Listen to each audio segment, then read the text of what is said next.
बारग' केबिनेट मन्थ्रि सोरगोआरि सुमरंहांनि सेथि थैनाय बोसोरारि फालिथायाव खन्थाइगिरि थुनलाइगिरि जीवन नरहआ सार एसां समरंहां मुंनि गांसे बिजाब फोसावदों। कार्बि आंलं जिल्ला गावखुंथाइ गौथुमनि गाहाय मावफुं सोद्रोमा आरो आसाम सोरखारनि बारग' केबिनेट मन्थ्रि रुंसारि सुमरंहांनि सेथि थैनाय सानजों लोब्बा लाखिनानै सनिबाराव कार्बि आंलं जिल्लानि राजा फोथाराव सार एसां सुमरंहां मुंनि गांसे बिजाब फोसावनाय जायो। मुंदांखा लिरगिरि आरो थुनलाइगिरि बौप्रसाद देउरिया सुजुगिरि महरै सुजुनाय आरो सेबखांजानाय बिजाबखौ बेखेवदों। खन्थाइगिरि थुनलाइयारि जिउ नरहैया सुमरंहांनि जिउनि सायाव नोजोर होदोंमोन आरो सुमरंहांखौ सासे मोजां सुबुं बुंनाय जायो। सुमरंहांआ सासे हारिमुआरि मावथिफारिया आरो सासे महरगिरिबो आरो उनाव बिथांखौ सासे सोलोंथाइ मावख'गिरि बुंनायबो जायो। खन्थाइगिरि शरद पाठरनि बानजायनायाव हाबाफारियाव बाहागो लायो पद्मश्री धनेश्वर इंथि, चन्द्र सिंह ख्र, बारग' मावफुं सोद्रोमा बिद्यासिं रांफि, मावफुं सोद्रोमा मधुराम लेगथे आरो बिलि माहि मुंदांखा कार्बि लामथेर आइमेया बिथांमोना नुजाथिदोंमोन।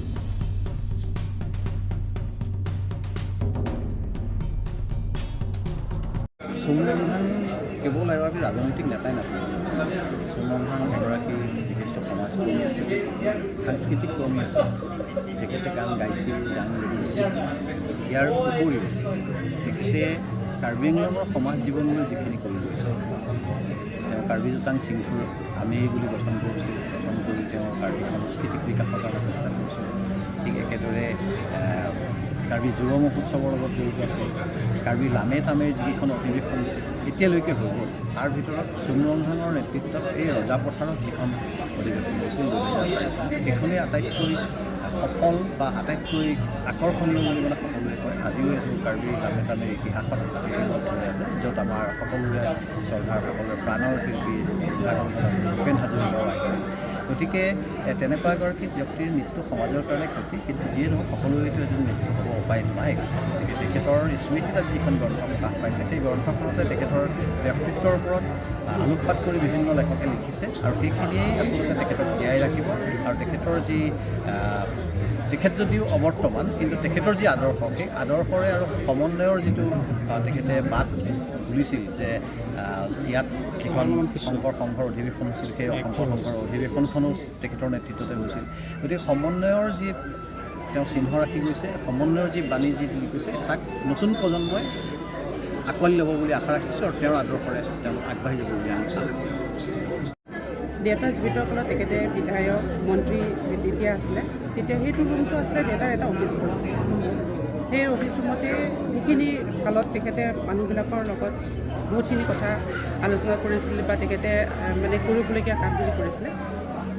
তথাপি তেখেতে সময়তে বিচাৰিছিলে সেইটো সময়, কিন্তু সেইটো মই উপহাৰ দিব পৰা নাছিলোঁ। তথাপিও মই এটা ক্ষুদ্ৰ প্ৰয়াস এটা হিচাপে তেখেতৰ মৃত্যু বাৰ্ষিকীত মই চেষ্টা এটা কৰিছোঁ উপহাৰ দিবলৈ কাৰণে। তাৰপিছত এতিয়া ৰাইজে যে ইমান আহিছে, সৌভাগ্যৱান বুলি ক'ব লাগিব, কাৰণ বহুত গুণী জ্ঞানী ব্যক্তি আহিছে। গতিকে তাৰ অনুভৱটো কেনেকুৱা?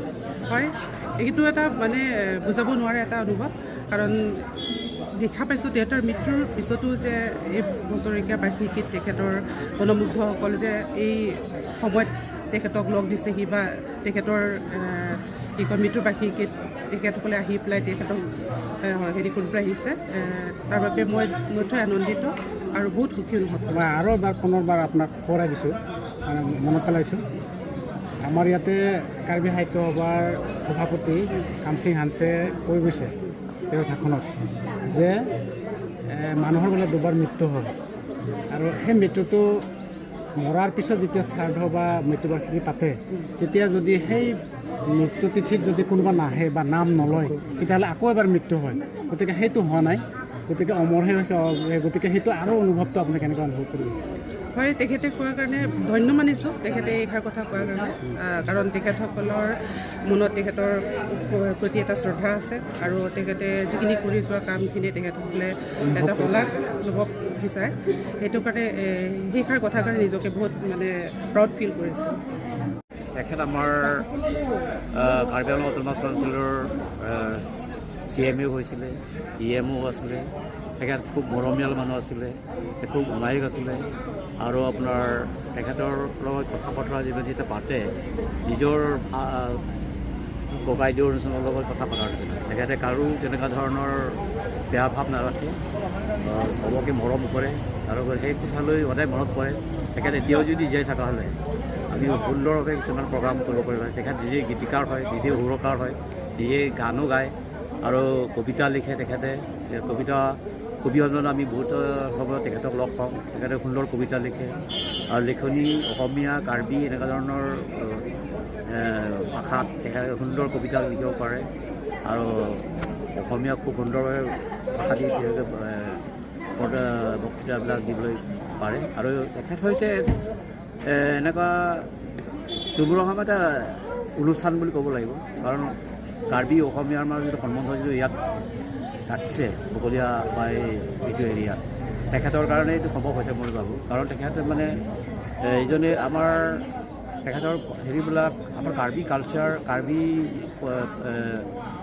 আপোনাৰ ড্ৰেছ পাতি যিমান আছে নহয় সেইবিলাকো মানে তেখেতৰ সময়ত বহুত প্ৰচেষ্টা চলাইছিলে যে কাৰ্বি আমাৰ পৰম্পৰাগত সাজ পোছাক কেনেকৈ জীয়াই ৰাখিব লাগে আৰু কাৰ্বি কালচাৰেল আমাৰ যিবিলাক সংস্কৃতি আছে সেই সংস্কৃতিবিলাক কেনেকৈ আৰু উন্নত কৰিব পৰা যায় সেই প্ৰচেষ্টা সদায় তেখেতৰ অন্তত আছিলে আৰু বিভিন্ন ঠাইত সেই সময়ত কাৰ্বি মানুহবিলাকে প্ৰায় পাহৰি গৈছিলে যে চং কেটাপ কেনেকৈ কৰিব লাগে বা নিমচুকেৰুং কেনেকৈ নাচিব লাগে বা তেনেকৈ আপোনাৰ ঢোল কেনেকৈ বজাব লাগে বা ৰেডনং চিংটি কেনেকৈ নাচটো কেনেকৈ নাচিব লাগে সেই ডেন্স ফৰ্মবিলাক বেলেগ জেগাত প্ৰায় 26 জেগাত আমি কৰ্মশালা পাতিছিলোঁ সেইবাবে তেখেতে খুব সহায় কৰিছিলে সেইটোৰ ফালৰ পৰাহে ইয়থ ফেষ্টিভেলটো মানে বৰ্তমান অৱস্থালৈ আহি পাইছে বুলি মই ক'ব বিচাৰোঁ গতিকে তেখেতৰ কথা যথেষ্ট আছে তেখেতলৈ মোৰ আন্তৰিক শ্ৰদ্ধা জনাইছোঁ আৰু তেখেত য'তেই থাকক তেখেতৰ শান্তি পাব বুলি মই ভাবিছোঁ কাৰণ ইয়াত বহুত গণ্য মান্য ব্যক্তি গোট খাইছে এনেকুৱা সৌভাগ্য হয়তো সকলোৰে সম্ভৱ নহয় তেখেতৰ ভাল কাম জীয়াই থকাৰ কাৰণে ৰাইজৰ কাৰণে কৰাৰ কাৰণে সম্ভৱ হৈছে মোৰ কাৰণে নমস্কাৰ চুমৰংহামৰ যিটো জীৱন পৰিক্ৰমা মই ভাবোঁ গোটেই জীৱন পৰিক্ৰমাক সামৰি এই গ্ৰন্থখনে এক ধৰণৰ বাৰ্তা প্ৰেৰণ কৰিব কেৱল কাৰ্বি সমাজৰ মাজতে আবদ্ধ নাথাকি সৰ্বত্ৰ অসমলৈ এই কথাখিনি যাব বুলি এই গ্ৰন্থখনৰ জৰিয়তে যাব বুলি মই ভাবোঁ কাৰণ চুমৰংহাম এজন সাংস্কৃতিক কৰ্মী এজন শিল্পী তাৰ পৰৱৰ্তী সময়ত তেওঁ এজন শিক্ষা বিষয়া আৰু ৰাজনৈতিক ক্ষেত্ৰলৈ গুচি গৈছিল তেওঁ এই পৰিক্ৰমাত তিনিটা স্তৰৰ পৰিক্ৰমাৰ জৰিয়তে তেওঁ জীৱন অতিবাহিত কৰিছে আৰু খুব কম বয়স বুলি ক'ব লাগিব খুব কম বয়সতে তেওঁ ঢুকাইছে সেইটো এক ধৰণৰ ক্ষতি একচুৱেলি অসমীয়া সমাজৰ কাৰণে কাৰ্বি সমাজৰ কাৰণে এক ধৰণৰ ক্ষতি আৰু তেওঁক মই ভাবোঁ তেওঁ হৈছে এজন ব্যক্তি যিজন ব্যক্তি সমন্বয়ৰ প্ৰতীক বৃহত্তৰ